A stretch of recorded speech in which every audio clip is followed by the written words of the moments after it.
Anak-anak, Bapak akan bercerita tentang sebuah legenda yang berasal dari Sumatera Barat berjudul Malin Kundang.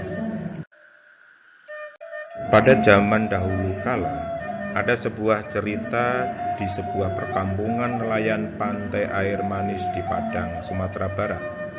Ada seorang janda bernama Mande Rubayah yang hidup bersama anak laki-lakinya yang bernama Malin Kundang. Mande Rubayah sangat menyayangi dan memanjakan Malin Kundang. Malin kemudian tumbuh menjadi seorang anak yang rajin dan penurut. Ketika Mande Rubayah sudah tua, ia hanya mampu bekerja sebagai penjual kue untuk mencukupi kebutuhan dirinya dan anak tunggalnya. Suatu hari, Malin jatuh sakit keras hingga nyawanya hampir melayang. Namun akhirnya ia dapat diselamatkan berkat usaha keras ibunya. Setelah sembuh dari sakitnya, ia semakin disayang. Mereka adalah ibu dan anak yang saling menyayangi. Saat Malin sudah dewasa, ia meminta izin kepada ibunya untuk pergi merantau ke kota, karena saat itu sedang ada kapal besar merapat di pantai air manis. "Jangan, Malin, ibu takut terjadi sesuatu denganmu di tanah rantau sana. Menetaplah saja di sini, nak, temani ibu," ucap ibunya yang sedih setelah mendengar keinginan Malin yang ingin merantau. "Ibu tenanglah, tidak akan terjadi apa-apa denganku," ujar Malin sambil menggenggam tangan ibunya. "Ini kesempatan, Bu, karena belum tentu setahun sekali ada kapal besar merapat di pantai ini. Aku ingin mengubah nasib kita, Bu. Izinkanlah," pinta Malin memohon. "Baiklah, ibu izinkan. Cepatlah kembali. Ibu akan selalu menunggumu, nak," kata ibunya sambil menangis. Meski dengan berat hati, akhirnya Mande Rubayah mengizinkan Malin untuk pergi. Kemudian Malin dibekali dengan nasi berbungkus daun pisang sebanyak 7 bungkus. "Untuk bekalmu di perjalanan," katanya sambil menyerahkan pada Malin. Setelah itu, Malin Kundang berangkat ke tanah rantau meninggalkan ibunya sendirian. "Sudah sampai manakah kamu berlayar, nak?" tanyanya dalam hati sambil terus memandang laut. Ia selalu mendoakan agar anaknya selalu selamat dan cepat kembali. Beberapa waktu kemudian, ketika ada kapal yang datang merapat, ia selalu menanyakan kabar tentang anaknya. "Apakah kalian melihat anakku, Malin? Apakah dia baik-baik saja? Kapan ia pulang?" tanyanya. Namun setiap ia bertanya pada awak kapal atau nahkoda, tidak pernah mendapatkan jawaban. Malin tak pernah menitipkan barang atau pesan apapun kepada ibunya. Bertahun-tahun Mande Rubayah terus bertanya, namun tak pernah ada jawaban, hingga tubuhnya semakin tua dan kini jalannya mulai terbungkuk-bungkuk. Pada suatu hari, Mande Rubayah mendapatkan kabar dari nahkoda yang dahulu membawa Malin. Nahkoda itu memberi kabar bahagia pada Mande Rubayah.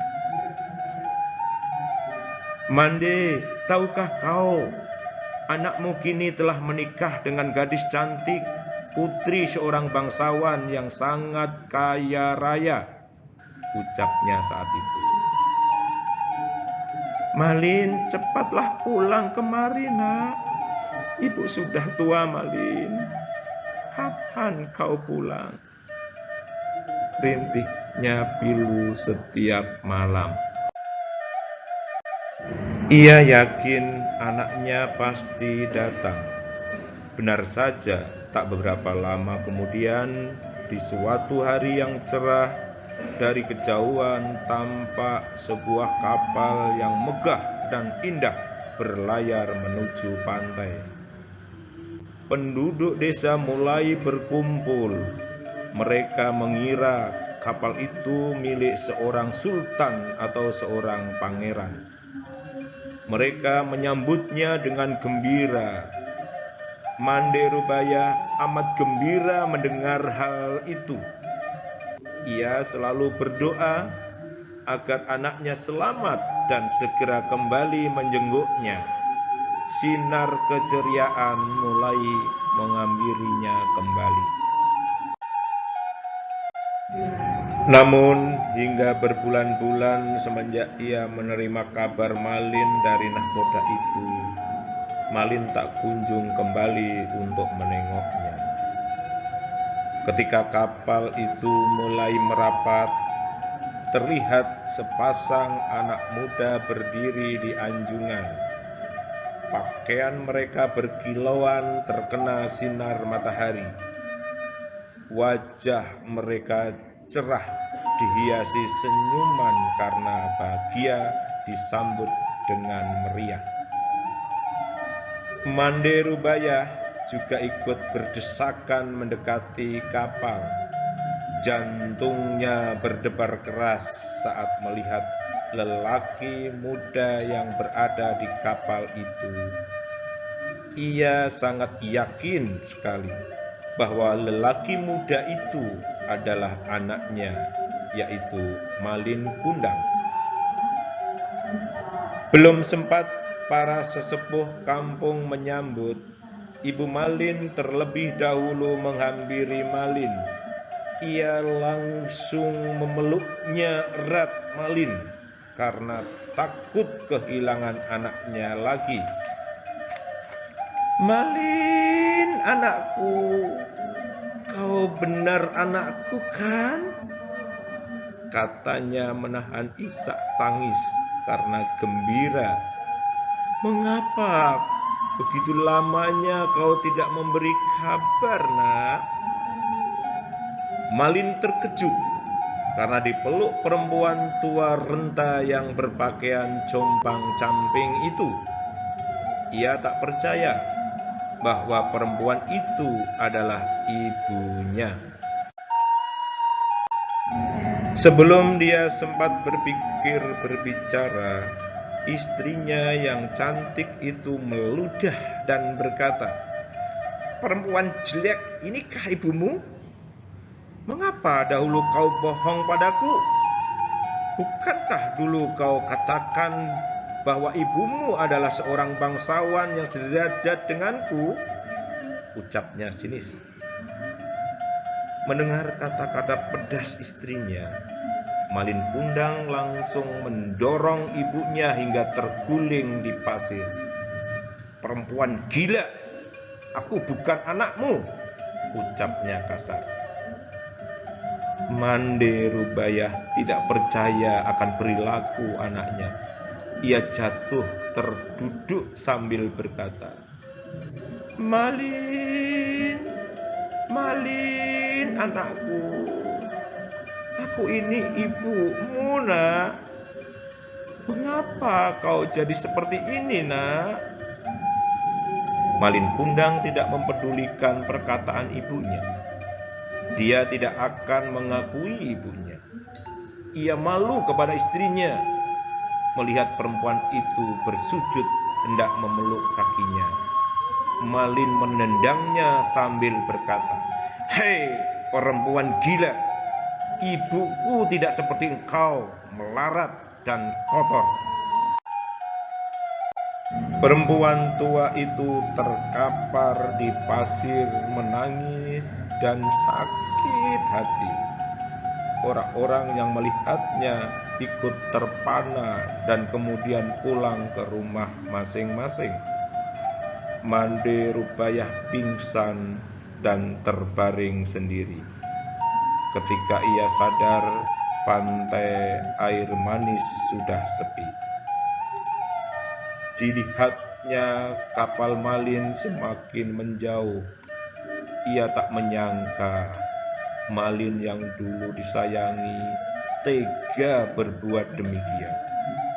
Hatinya perih dan sakit.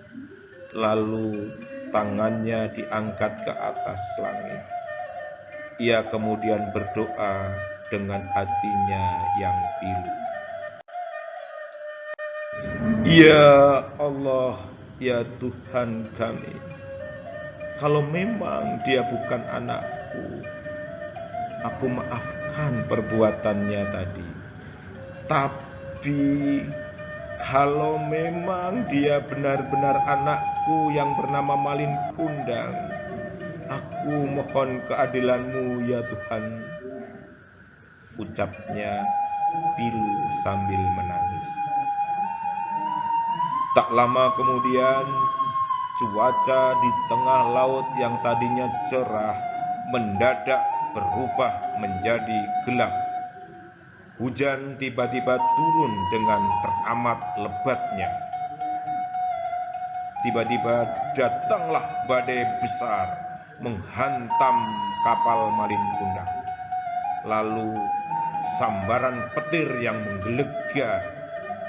Saat itu juga kapal hancur berkeping-keping, kemudian terbawa ombak hingga ke pantai.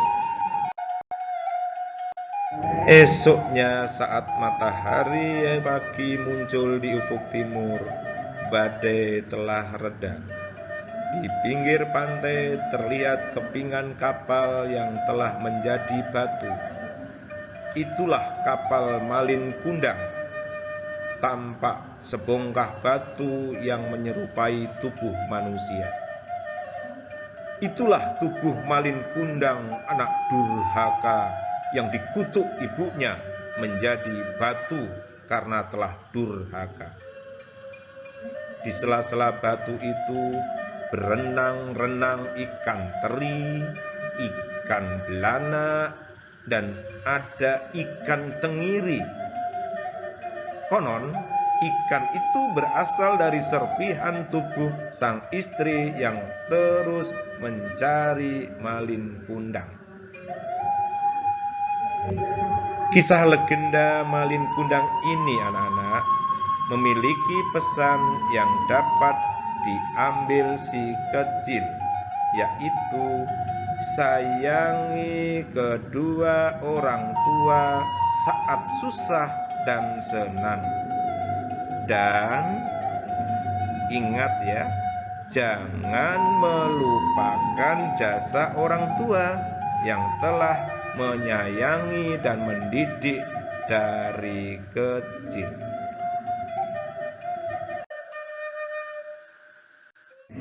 Terima kasih anak-anak yang soleh dan solihah.